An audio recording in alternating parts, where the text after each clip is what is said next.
Foi no início do século XX que a OTO foi oficialmente fundada.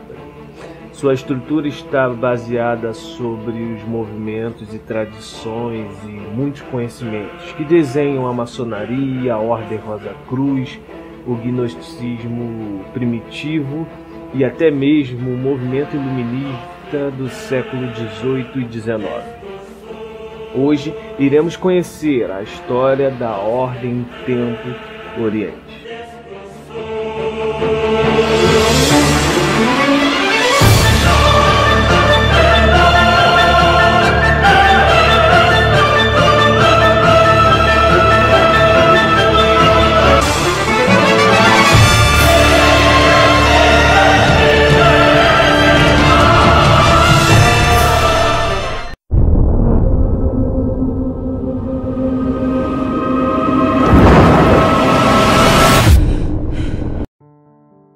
Olá pessoal, aqui quem fala é Gabriel Wendel e esse é mais um vídeo aqui no canal. Hoje iremos falar um pouco sobre a OTO, que é um vídeo que vocês vêm pedindo, solicitando através da página do Facebook e também aqui dos comentários, tá bom pessoal? Vamos tratar um pouco mais da origem da ordem e é claro que essa ordem é muito rica em informação, a sua história é muito complexa e aqui estarão pequenos detalhes, principais acontecimentos que envolveram a OTO. Então iremos começar com a origem da ordem. Karl Kellner foi o idealizador da ordem. Foi um maçom austríaco e estava envolvido com o rosacrucianismo e misticismo oriental. Passou pela Europa, América, Ásia Menor. Karl alegou que teve contato com adeptos orientais da tradição do sufismo e do tantrismo. Foi membro da Ordem Hermética Brotherhood of Light, que é a Fraternidade Hermética da Luz.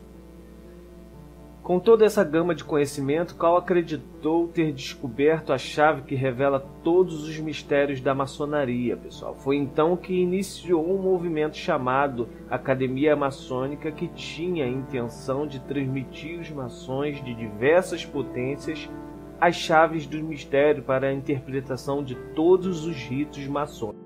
Nomeado de 1895, Karl juntou-se com Theodor Heuss para desenvolver a Academia Maçônica. Ambos decidiram que o nome da academia seria Ordem Templo Oriente, cujo círculo interno sendo OTO, que deveria transmitir os segredos dos mais altos graus da maçonaria, além disso, a filosofia Rosa Cruz da Fraternidade Hermética da Luz e as chaves dos mistérios e segredos da maçonaria. É importante falar que homens e mulheres poderiam pertencer à ordem. Infelizmente, devido aos regulamentos das grandes lojas estabelecidas que regiam a maçonaria regular, as mulheres não podiam ser pedreiras e, portanto, seriam excluídas por padrão da adesão à OTO. Esta pode ter sido uma das razões pelas quais Karl e seus associados resolveram obter o controle sobre os diversos ritos ou sistemas da maçonaria para reformar o sistema de admissão de mulheres. Foi então constituída uma academia maçônica e formando o sistema maçônico completo, jamais visto até então. Para o estabelecimento dessa estrutura, Karl e Theodor conseguiram as patentes dos principais ritos da maçonaria na época e que conferiram autoridade sobre os mesmos. Em junho de 1905, Karl viria a falecer e Theodor assumiu o controle total da ordem. Então, nesse aspecto da origem da OTO, podemos verificar que ela reúne uma gama de conhecimento e que tem essa proposta de difundir esses conhecimentos, essas chaves para os seus iniciados. Após a morte de Karl, Theodor buscou associações com vários ocultistas, mas não obteve muito sucesso.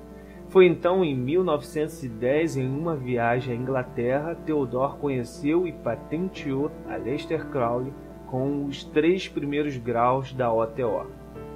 Mas Em 21 de abril de 1912, devido a um acontecimento curioso, Theodore conferiu Crowley a uma patente apontando-o como grão-mestre nacional 10º grau da OTO para a Grã-Bretanha e Irlanda. Vale a pena lembrar um pouco quem foi Aleister Crowley. O nome dele verdadeiro é Edward Alexander Crowley. Nasceu na Inglaterra no dia 12 de outubro de 1975. Foi um grande ocultista e criou a doutrina de Telema, ou Telemann. Tá bom? Crowley e Theodore na OTO passou por transformações. Apesar da ordem dizer ser a possuidora das chaves maçônicas, Crowley achava que os mistérios transmitidos pela cerimônia de iniciação era de difícil execução por conta dos marcantes simbolismo maçônico e também não se adaptava aos novos tempos. Com isso, Crowley deu início à construção de novos rituais para a ordem e buscou difundir a lei de Telema através da ordem. Isso, pessoal, sem infringir qualquer direito ou privilégio da maçonaria. Então, pessoal, avançando mais um pouquinho, Crowley acabou tendo um desentendimento com Theodore por conta de uma carta enviada a Frank Bennett. Nessa carta, Crowley revela sua dúvida quanto à capacidade de Theodore em ser o líder da ordem. Isso por conta de um ataque de paralisia que tinham afligido na primavera de 1920. Então, Crowley assumiu o posto da OHO, Frater Superior, em 1925. Ele foi aceito formalmente para o posto e até sua morte em 1947. Bom, abre aspas aqui, esse posto OHO se refere à cabeça externa da ordem, ao que seria o equiparado a um presidente da ordem, responsável geral da ordem. Bom, aqui a gente começa a ver que a OTO começa a ganhar forma, mas vamos falar um pouco como era a estrutura física na época da ordem, como era estabelecida essa estrutura.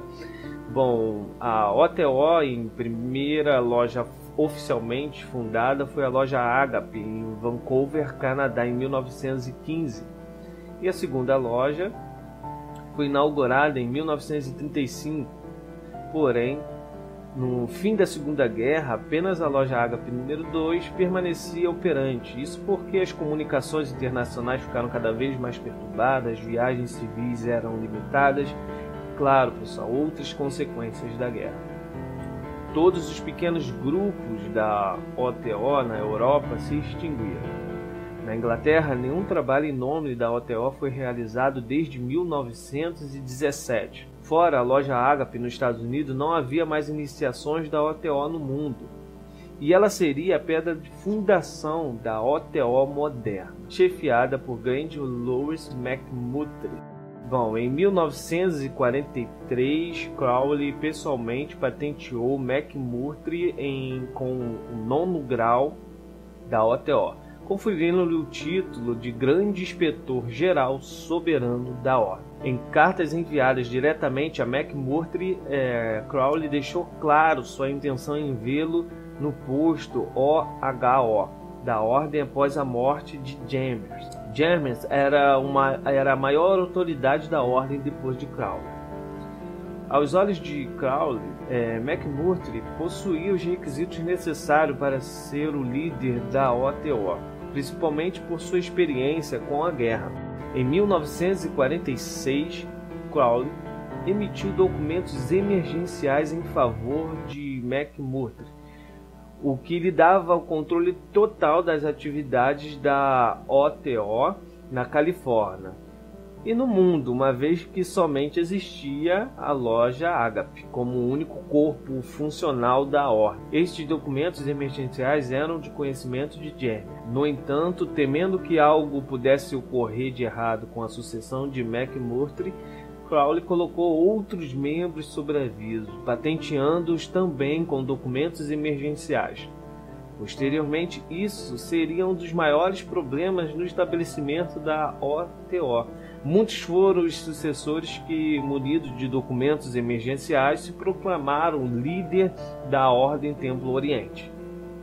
Após a morte de Crowley, em 1947, Carl Jammers assumiu o comando da OTO até 1962. No período em que esteve no comando da Ordem, Jammers deu mais atenção à prevenção e à publicação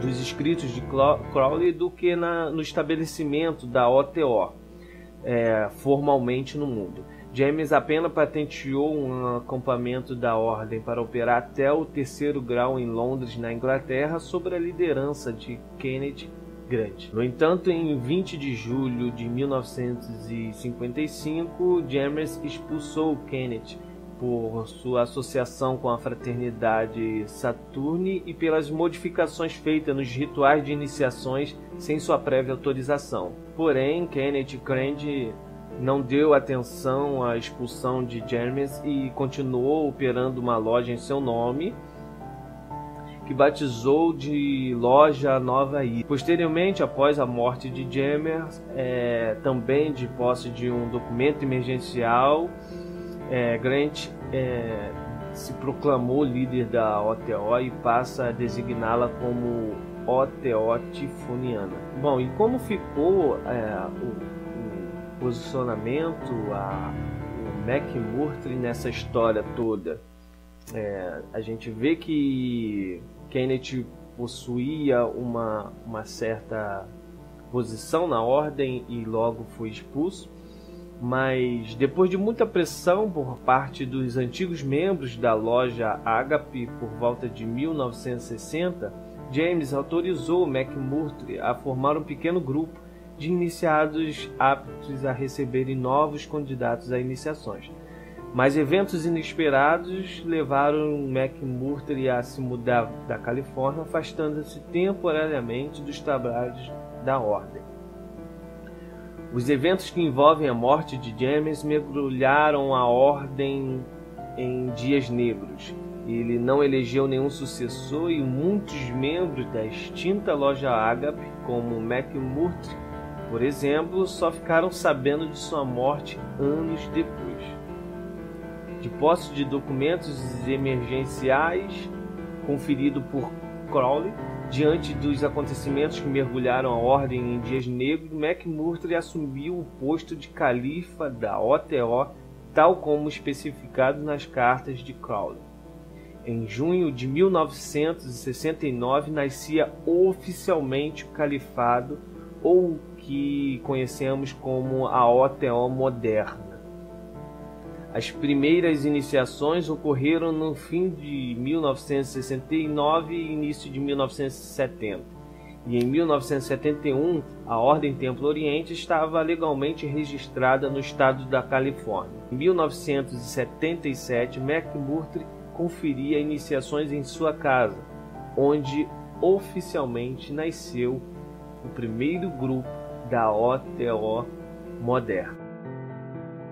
Bom, pessoal, aqui está um pouco da história da OTO. Claro que aqui desse vídeo estará bem resumido, e se você fizer uma pesquisa em outros sites, outros vídeos, poderá encontrar algumas informações divergentes devido à história em si. Cada um vai ter uma posição, um posicionamento, isso é natural. O objetivo do vídeo em si é falar um pouco dessa ordem, da origem dela, e apresentar para vocês, não defender nenhuma posição.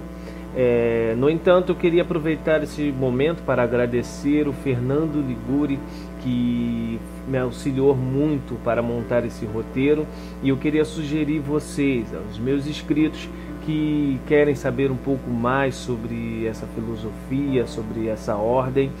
O Fernando tem site que está no link da descrição, e também tem um canal chamado Corrente 93. Então dê um pulinho lá, manda um salve para quem tiver interessado mais nesse assunto. Bom, pessoal, curtem a página do Facebook, se inscreva no canal e não esqueçam de dar like. Podem comentar, dar sugestão de novos temas, porque esse foi um tema que sugeriram bastante através dos comentários do YouTube e também pela página do Facebook, tá bom, pessoal? Eu espero que vocês realmente tenham gostado e até a próxima. Valeu!